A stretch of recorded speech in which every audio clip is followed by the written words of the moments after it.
जंतुओं के गमन में आज हमारा टॉपिक है पैरापोडियल लोकोमोशन। पैरापोडिया मतलब पार्श्वपाद।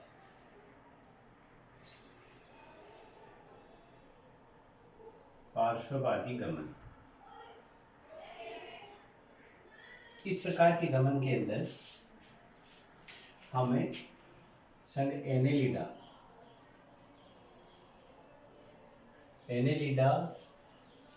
में देखते हैं तो उसके अंदर एक क्लास आती है पोलिकीटा। इस क्लास पोलिकीटा के अंदर जो नियंत्रिज या निरीज जो जंतु है वो सम्मिलित है, और हमें इस पोलिकीटा के अंदर जो निरीज या नियंत्रिज है उसके अंदर गमन में की बात करेंगे, गमन का अध्ययन करेंगे। तो इसमें गमन के लिए ये जो जीव हैं, पोलिकीटा का जो नियंत्रिज या निरीज जीव है वो क्या होते हैं, ये जीव सेगमेंटेड होते हैं, मेटामेरिकली सेगमेंटेड इनका बॉडी होती है। तो जो शरीर है वो अनेक खंडों में बटा हुआ होता है, और गमन के लिए प्रत्येक खंड के अंदर एक विशेष संरचना, ऐसे ये जीव है तो विशेष संरचना ऐसे बाहर की तरफ निकली रहती है, और ऐसे जीव हैं तो ऐसे बाहर की तरफ दोनों तरफ कुछ संरचनाएं निकली रहती हैं, और ये संरचनाएं पार्श्वपाद कर होती है। सर्वप्रथम जो हेक्जिले वैज्ञानिक था, हेक्जिले, उसने इन्हें पार्श्वपाद या पैरापोडिया नाम दिया था। तो ये जो बाहर की तरफ जो निकले हुए छोटे छोटे रोम समान जैसी संरचनाएं दिखती हैं, ये पार्श्वपाद होते हैं। अब इन पार्श्वपाद की सहायता से निरीज है वो गमन करता है। निरीज जो जंतु है वो समुद्र की तली के अंदर, मिट्टी के अंदर बिल बना के रहता है, और अपने शिकार के लिए, अपने भोजन के लिए या फिर जनन के समय, तो ये एक जगह से दूसरी जगह जब गमन करता है तो इनकी ये पार्श्वपादों की सहायता से ये गमन करता है। अब हम इन पार्श्वपादों की बात करें तो क्या है कि जंतु का अगला प्रथम जो खंड है पेरिस्टोमियम, और अंतिम खंड शरीर का पिजिडियम, इन दो खंडों को छोड़कर निरीज के संपूर्ण शरीर में दोनों तरफ हर खंड में एक जोड़ी पार्श्वपाद पाए जाते हैं। पार्श्वपाद की संरचना की बात करते हैं तो संरचना में हम देखते हैं कि ये पार्श्वपाद का डायग्राम है। ये एक चपटा, पतला और पालिका युक्त उपांग है। इसकी जो अंदर की जो गुहा है ये उस जंतु की गुहा के साथ जुड़ी रहती है। सिलोमिक फ्लूइड का आदान प्रदान इनमें होता रहता है। तो प्रत्येक जो पैरापोडिया या पार्श्वपाद है वो दो पालियों से बना होता है। द्विशाखित रूप से कह सकते हैं कि एक पाली ये है और एक पाली ये है, द्विशाखित। तो दो पालियों से बना हुआ होता है, जिसमें ऊपर की तरफ की पृष्ठ की तरफ होती है जो पाली, उसको नोटोपोडियम कहते हैं, जबकि जो अधर की तरफ जो पाली है उसको न्यूरोपोडियम कहते हैं।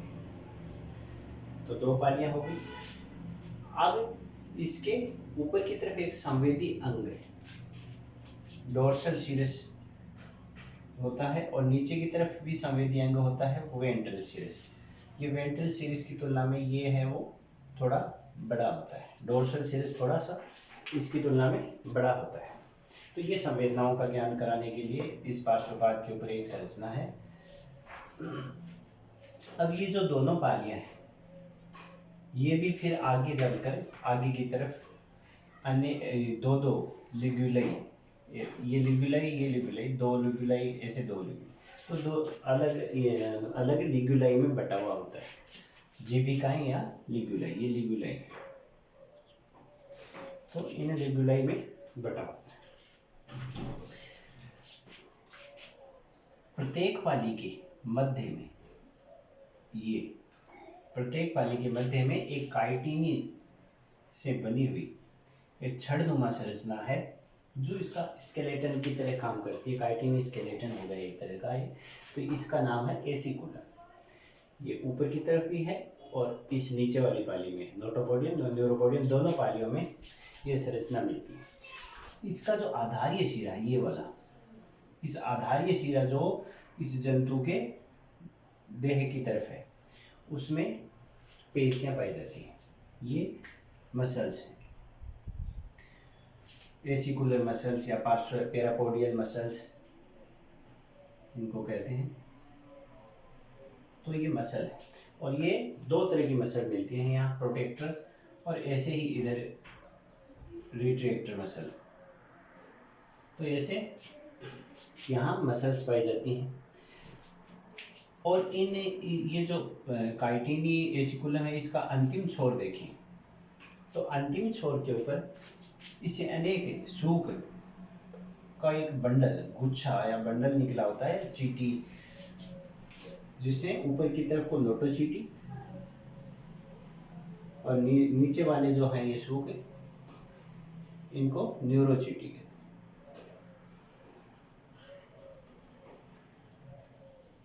तो नोटोचीटी या न्यूरोचीटी ये भी काइटिन के बने हुए सूख हैं, पतले धागेनुमा, जो इस पार्श्वपाद से आगे की तरफ बाहर की तरफ भी निकले रहते हैं।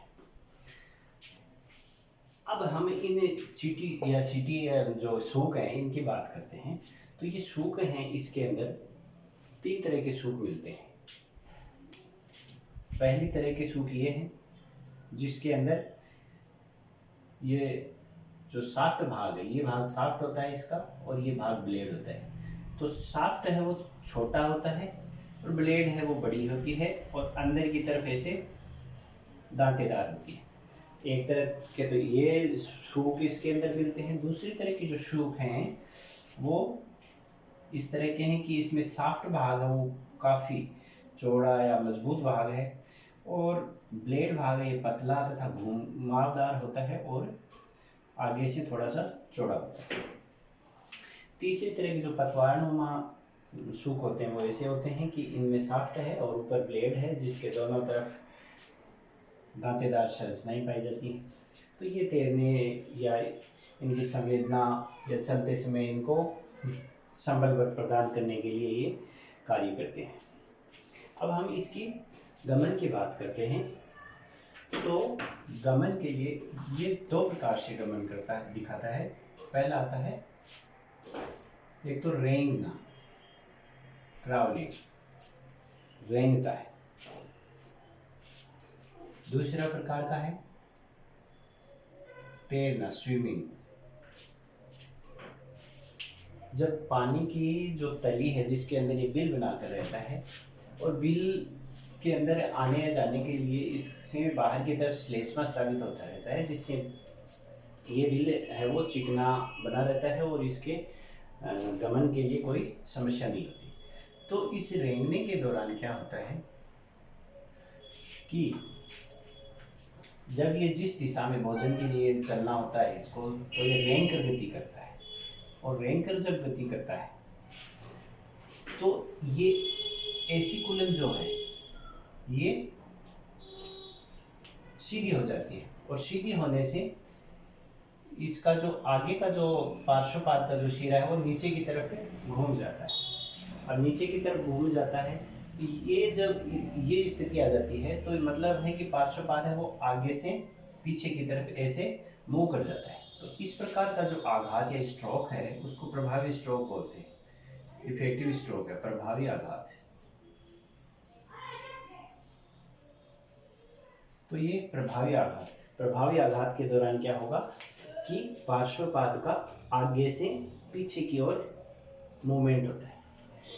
उसके बाद में ये पुनः प्राप्ति जो आघात होगा जिसमें ये वापस अपनी पुनः स्थिति में आएगा, पुनः प्राप्ति आघात, रिकवरी स्ट्रोक है। उसके दौरान जब नीचे की तरफ गया हुआ पार्श्वपाद है वो वापस से अपनी पुनः स्थिति में आएगी। मतलब जब पार्श्वपाद का इस प्रकार के स्ट्रोक के दौरान पार्श्वपाद पीछे से आगे की तरफ मूवमेंट करता है, तो जब ये प्रभावी आघात करता है तो ये नीचे की तरफ झुक जाता है और ये वहाँ चीटी, जो चीटी है नोटोचीटी में, वो चीटी ये इस धरातल के संपर्क में आती है और अपना बैलेंस वहाँ बना लेती है। फिर पुनः प्राप्ति आघात होता है जिसके दौरान ये जमीन से ऊपर उठ जाता है और आगे की तरफ खिसकता है।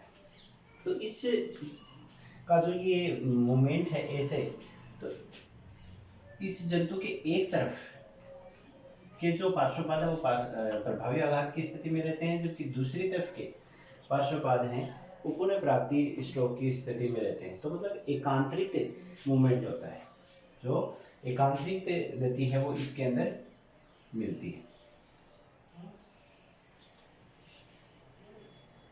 ये दोनों के अंदर एकांतरण पाया जाएगा। दूसरी आती है अपनी तैरने वाली। तैरने के दौरान ये दोनों स्ट्रोक तो चलते ही चलते हैं, ये दोनों स्ट्रोक होते हैं, ये दोनों क्रियाएं होती हैं, रेंगने वाली क्रियाएं होती हैं। उसके साथ साथ इसकी जो बॉडी है उसके अंदर अनुदैर्घ्य पेशियां पाई जाती है। अनुदैर्घ्य पेशियां पाई जाती हैं और ये अनुदैर्घ्य पेशियां जब इसकी सिकुड़ती हैं और फैलती हैं तो उससे एक तरह की इस जीव के अंदर तरंग उत्पन्न होती हैं।